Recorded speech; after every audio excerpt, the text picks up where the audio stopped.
Hello, welcome to the next part of our series, our gap adoption series. So we're going to spend this part talking about greyhounds and cats. So let's get started. First things first, if you don't have a cat, you can skip through after I've had my very brief spiel. So yeah, this part will mainly focus on adopters who are wanting to teach their greyhound to live with cats, whether it's their cats or a family member's cats or something like that. But first things, before you go, just a quick note: greyhounds love to catch cats. It's bred and trained to chase and catch small fluffy things, so cats are the ideal target there. If you have a greyhound and it is in the backyard, it's highly recommended that you muzzle it, especially for the first few days when it's not supervised. Check your garden to make sure there's no cats lurking in the bushes there, just while the neighbourhood cats get an idea that there's a greyhound in the backyard and that they need to vacate the vicinity. We do get calls relatively often, unfortunately, of greyhounds who have caught cats in backyards, and it's not a nice situation for anyone to be in. So even if you're not a cat lover, never encourage your greyhound to chase cats, and please just do check the garden before you let them out, especially with your new hounds, and the cats haven't quite got the idea. So if you haven't got a cat, you can skip on to the next section. If you do have a cat, buckle in, there's lots to learn. So this is my personal favourite topic. I spend most of my life cat training greyhounds. I've normally always got one or two in the house here learning to live with cats. The reason for that is that most greyhounds, when we assess them as not cat trainable.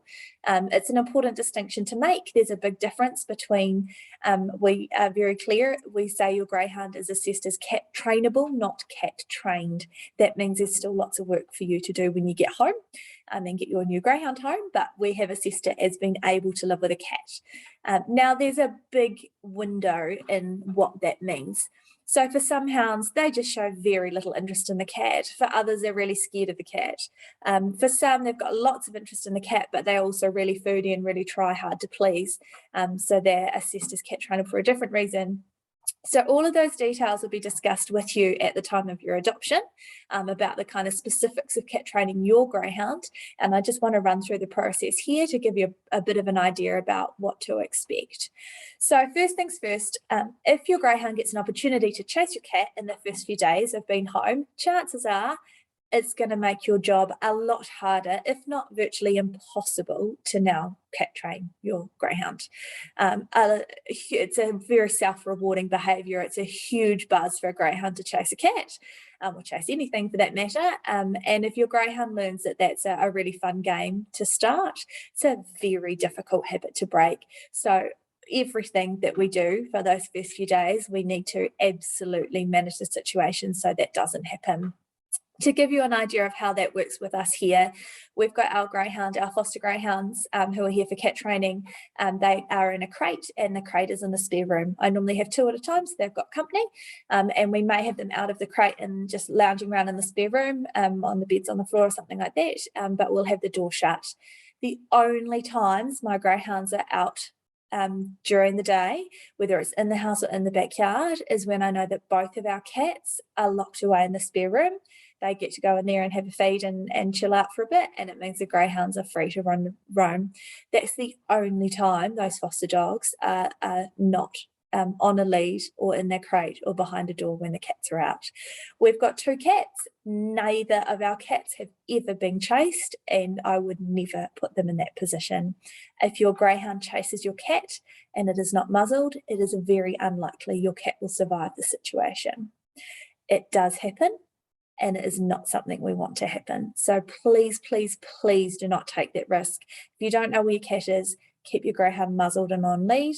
Don't let it roam around the house thinking your cat's probably outside. It's just not a situation we want to be in. So now I've scared you senseless. Let's get through the fun part, the process.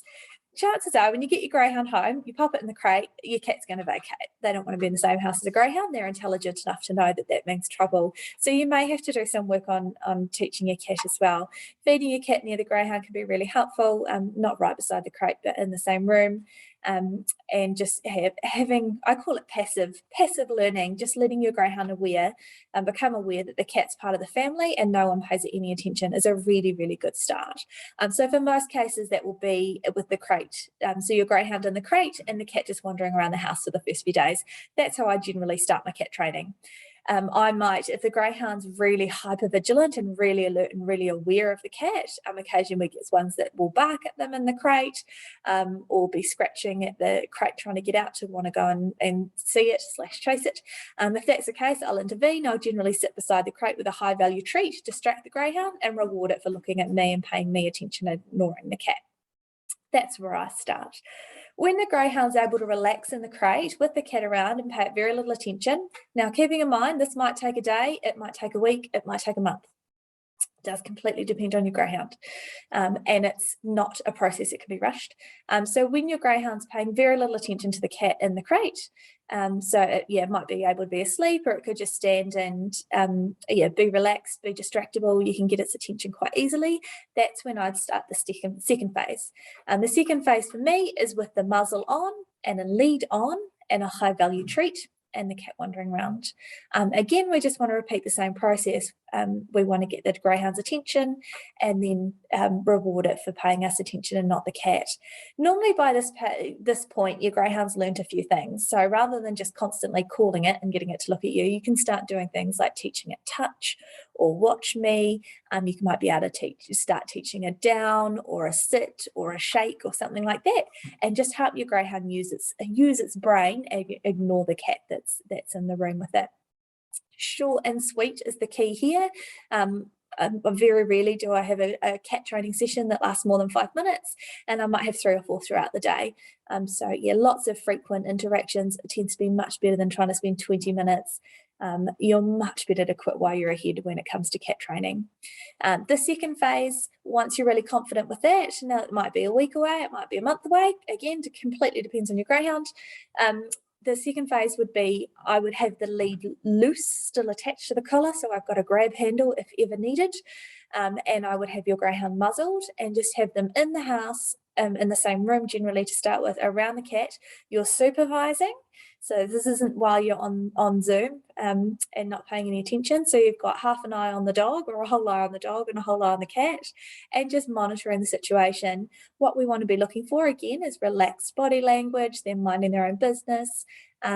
If your cat's not too foodie, you could give your greyhound something to do.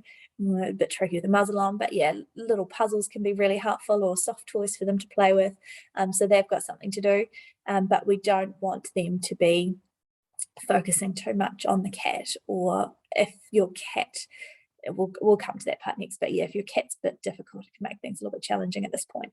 So yeah, that's where we're our next step. From there, I tend to then have the greyhound, and I'll start the same process outside.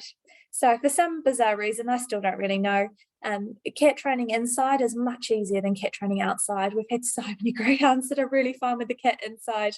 The minute we try and do it outside, you've got to be right back to square one. Even Chad, who we've had for quite some time now, I'm really mindful when we're in the paddock, if he's having zoomies and the cat comes out, particularly with a kitten, the kitten comes out, I've got half an eye on everyone just to make sure we're all okay. It only takes a split second, and that can be the end of your cat, so do be a bit mindful there. So yeah, the next step would be to practice this all outside, and start giving your greyhound the opportunity to ignore the cat outside. Now, it can be really hard if your cat's uncooperative. Skittish cats that run, trigger that kind of prey drive, for want of a better word, predatory behavior, predatory sequence, whichever you call it, and can trigger that if your cat runs or your cat is very fearful and timid and kind of creeping around the house. Having a big confident cat is much easier. Having a cat that is quite happy to stick up for itself, and quite relaxed, makes life so much easier than having a really shy, skittish one. So if you do have a shy, skittish cat, I'm really sorry, but you're going to have some more work to do, and it will just take that little bit longer. The biggest bit of advice I can give is just persevere, take it slowly, one step at a time, and it does happen. You'll think, we've had so many here and we've thought for weeks this is never going to happen, and then suddenly the penny drops and it's all fine. Whatever you do, don't expect your greyhound and your cat to be best friends, especially straight off. It's taken Chad 1.5 years before he'll let Keith the cat sleep on the bed, not with him, but if Chad's on the bed and Keith comes, Chad normally vacates the vicinity, doesn't doesn't really like the cat at all. And if the cat comes up and tries to have a snuggle because it's cold, Chad just looks at him like he's made of fleas or something. I'm sure he doesn't think much of the cat at all, but that's all part of the process. The last thing, I just want a little quick note here. Your muzzle's really, really helpful for cat training, for keeping your cat safe. What you may find, if your cat's brave and happy to go up and introduce itself to your greyhound, just be really careful your greyhound doesn't try and nip the cat. We do have lots of them. As soon as they've got the cat right underneath them and they're nice, all that wonderful and enticing fluff is right under their nose, quite a few of them will go and try and have a dive and nip at the cat. So just be really mindful that may happen, and have your greyhound on a nice short lead and ready to intervene. So slow and steady definitely wins this race. Keep at it, keep positive, and definitely prevention is better than trying to reverse the behaviour. So one step at a time. We're here to help the whole way through. It is a big challenge to cat train some greyhounds. Some it's a piece of cake. They're quite happy to assimilate with a cat, but others it can be really challenging, and it is so worth the effort. So do stick with it. If you need anything, any additional help, please check in and help. Ask your rehoming team for a helping hand. I'm not sure if there's a cat training video series that's going up. I'm not sure if I've put it up publicly yet or not, where we take a very difficult hound through the cat training, and I kind of show you the step by step for that. So that might be really helpful for you as well if you've got a cat and wanting to teach them about got a greyhound, and wanting to teach them about cats. The last thing is the cat training process can be used. It's not just for cats, it's really helpful for chickens or for rabbits as well. Ironically, I've found in my experience with chickens as well, most greyhounds don't pay them much attention at all. For some reason, cats are much more enticing. Rabbits as well, definitely a challenge one there. But you can use the same process for all. Even it's the same kind of process we'd follow as well if you're having a few issues around small dogs and wanting your greyhound to help learn some more social skills about them as well. So this is we're not going to go through the ins and outs of everything in one short video, but hopefully this has given you a pretty good idea of what you're in for, and hasn't put you off. And if you've got any questions, please don't hesitate to get in touch with us. We'll talk soon.